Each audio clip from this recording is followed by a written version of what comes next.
So today's video is about tennis elbow. Lots of people have tennis elbow. I would promise to post a video about it on English, but it never happened. So here it is finally.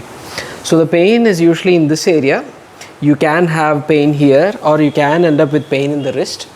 If you have a tightness in the muscle here, or if you have an inflammation in the muscle here, you can have pain that radiates up to the wrist.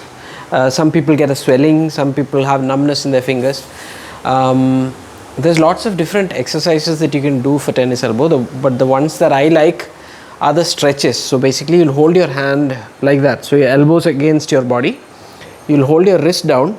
This shouldn't hurt too much, and from here you try and straighten out your elbow. Now people with severe pain will be able to go only halfway through before the pain gets very severe. Very strong, so they'll have to stop midway. But if the pain is bearable, you should go all the way to lockout and you can bring it back. So the idea is not to push through the pain and go through agony. The pain should be just bearable. So this is a stretch. Now this stretch needs to be done as frequently as possible. So every 15-20 minutes or so, if you can do 3 or 4 stretches of this sort. I'll just repeat how it's done. You hold your elbow close to your body. You keep your wrist at approximately 90 degrees. This shouldn't hurt. This position, holding your hand down in this position, shouldn't hurt. And from here, you try and straighten out the elbow, but make sure that you don't go through agony. You should take it to the point where the pain just starts, go a few millimeters past it and come back. So that's the stretch, and you need to do it every few 15-20 minutes, once or twice or 5 times. So that's just the basic stretch. Now if you've got golfer's elbow, the pain is going to be here, in which case the stretch is slightly different. You keep your elbow towards your body, hold your palm upwards, lock your wrist this way, and then you try and straighten it out. Again, if the pain starts here, you stop and then you go slightly forward and then come back again. The more you do it, the more you'll get the fluid in this area circulating, and the less the pain will be. So frequent stretches are the best way to do it. Just make sure that you don't force it. Okay. Now with the stick, you got a couple of exercises. Now you hold the stick in this position, and then if you look from the side, what I'm going to do is go that way and then drop it. While I'm dropping it, I'm getting my elbow straight, and then I'm coming back. Now the same advice that I gave earlier applies. So you're not supposed to force yourself and go into agony trying to straighten this elbow. It should just hurt a little and you come back. Hurt a little and come back. Do not throw it forward. Do not cause pain. You are just trying to get these muscles moving so that it pushes away all the inflammatory fluid that is collected in the muscle group and in the common extensor origin. So this is one exercise. Now you can also end with the palm facing upwards, or you can end with the palm facing downwards. So you're pointing, so it's like you're pointing the stick with your palm facing upwards, or you're ending with the palm facing downwards. You can do both. So you start off from here and you point the stick, and then you go and you point the stick the other way also. Okay, so that's another exercise. I would suggest you do 3 sets of that, 15 to 20 reps. That's one exercise. And the other exercise is elbow close to your ribs, and then letting the end of the tip of the stick drop towards your inside and then going to the outside. Now if the stick is heavy, you don't need to hold it at the end. So suppose this stick is super heavy and it's causing me pain when it goes too far down. I just shift my grip higher up on the stick so that I can reduce the leverage and straighten it out. So you can do this exercise with your elbow bent, where you'll do just this, or you can do this and then straighten the elbow out and then bring it back up, and then straighten the elbow out in this direction also. Can you see that on the video? Can you show it? Yeah. So the stick drops down, and then I straighten out the elbow at the bottom, and this stick comes back up. Now the stick drops down the other way with the palm facing upwards, and I straighten out the elbow at the bottom. So now these exercises are again 3 sets, 15 to 20 reps, as frequently as possible.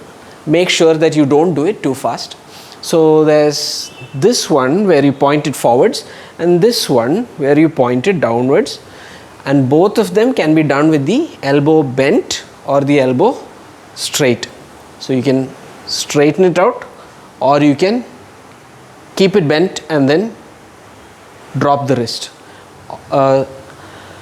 The other exercise that I needed to show you is, once you get pain free, I would like for you to start twirling the stick. Now make sure that this movement is under control and it's not erratic and it's not wavy. So try and make a smooth circle as far as possible. This is an exercise that you do once the pain is completely gone, and you can also rotate it the other way. Make sure that you hold a good grip on the stick and that you don't let go to get the full range of movement. The last one that you can do with the stick is, suppose this is my arm with the pain. I am going to hold the stick with the palm facing upwards, and then bring the fist towards my chin, get it under the chin, keep holding it, and then twist it up. This is basically just a stretch. This is a stretch for the same muscle. It's also a pretty good exercise, but again, there are people who will have worse pain during stretching, and there's people who are going to have worse pain during an active movement of the muscle. You will have to pick and choose which pain is better and do the less painful kind of exercise. So the stretching exercises are the ones I showed you in the beginning, this one, and there's also this one. They are both stretching exercises. This one is an active movement, and if you are the kind of person who has less pain on the active movement, pick that first. You get rid of the pain using the active movement, and once the pain is settled, then you can start thinking about doing the stretches. Now if you are a person who has a pain that responds to the stretching better, start off with the stretching and then move to the active movement. Usually the pain is going to be the worst in the morning, or it's going to be pretty bad after you do some exercise or after you do some physical work, and then you take rest and you try to move it. So when you are in severe pain, don't force it. Work through the pain slowly and gradually increase the range of your motion so that the pain gets better and better. Other things that you need to remember is to make sure that your posture is a big contributor in tennis elbow. So make sure that your elbow is not always bent all the time, or that your wrist is not always cocked up like that all the time. Try and keep your wrist in neutral position as far as possible. So the two main things that contribute to that, one of them is spending a lot of time on a computer or the phone with your wrist in this position and your elbow bent, and the other one is faulty position of your hands on a handlebar. That might either be on a cycle or on a motorbike. So make sure that your wrist is not cocked up like that when you're on the motorbike. Try and get your wrist in neutral position. Other things to remember: avoid sugar. Make sure you get at least 6 to 8 hours of sleep, regular sleep on a daily basis. People who are already in pain should try and avoid playing racket sports where you have to smash or you have to use a lot of your wrist and elbow. Once you get the pain fixed, then you can slowly get back into racket sports and striking sports if you're doing into martial arts or so. So this is kind of a short summary on how to fix tennis elbow. Try these and let me know what you think about them in the comments. Thank you.